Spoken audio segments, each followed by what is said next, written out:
it's amazing.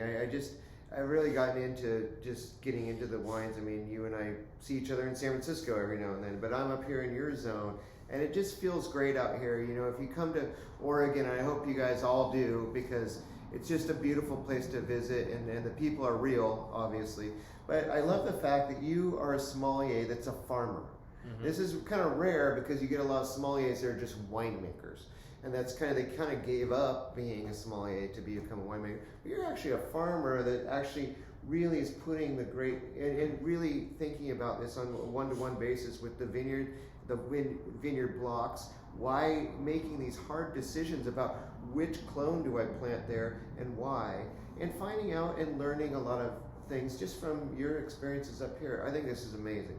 Tell us a little bit about Mimi, because this is kind of your big go-to wine. Like if we were to take Mimi, and I think Mimi's on the side, or is it the blue one? There's Mimi. Mimi is like this thing, like a lot of these wines that we were just talking about the Plow, which would be amazing with really interesting Asian cuisine, and especially like Korean, like we were talking about. That would be very, very interesting. You know, and obviously seafood and everything with the estate would be amazing. Give me some really nice Oregon caught Chinook salmon, put a little char on that, we're talking. But this one is a little bit different. This is for the steak lovers out there, the lamb lovers out there, the duck lovers out there. It just has body, it's got big. But the fact is the structure is balanced and it's got great acidity. Tell us about the Mimi. Well, Mimi's vineyard is a mile and a half north of us on the same hills, you know, facing east, and pretty much about the same elevations, I believe.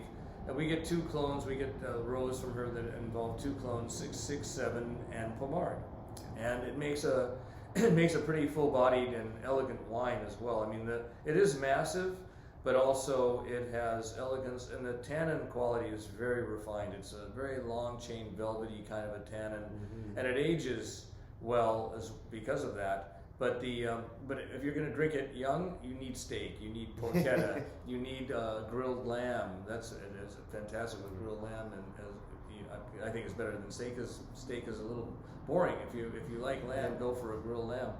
But there's all sorts of things about the wine that come out over time, and the complexity is enormous. And the vineyard isn't that much older than ours, like 7 years older than ours, but it's just farmed so well. Especially she used to have sheep. I think she had a whole flock of dwarf sheep, never a tractor, not even an ATV going through that vineyard really. The sheep would keep the lawn meticulously groomed as on a golf course, but the grasses and the flowers would be growing between the vines. She didn't have to do in-row hoeing. It was just beautiful, and the life there was great. And all the llamas were herded all the sheep were herded by a llama. The llama named Michael. There was several. I guess there was the original Michael, and then there was the other Michaels. But Michael, you know, kept those sheep in line, and he kept moving them around. He herded them, and he protected them from the coyotes. There are a lot of coyotes here, and the coyotes can attack flocks of sheep, but not when there's a llama. Yeah, well, amazing stuff, Larry. I'm so glad to be here. You know, this Lingua Franca brand is real, and it's really good.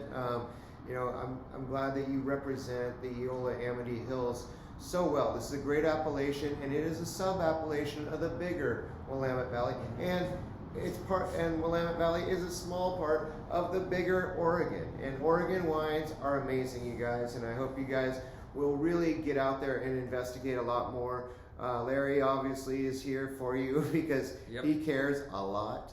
And it's just great to have a sommelier that and a great wine salesman for so many years, and a great person that's represented America and California and everything. But what he's doing here in Oregon is a big deal. Thank you. Thank you very much. It's great to be here with you. Thank you. Cheers. Thanks so much for tuning in to the Varietal show. And we'll have more stuff on Oregon as we go along. I can't stop loving these wines up here, and you know, the Pinot Noir and the Chardonnay movement up here is for real, you guys. And if you haven't really explored it yet, you need to. And thanks once again for tuning in.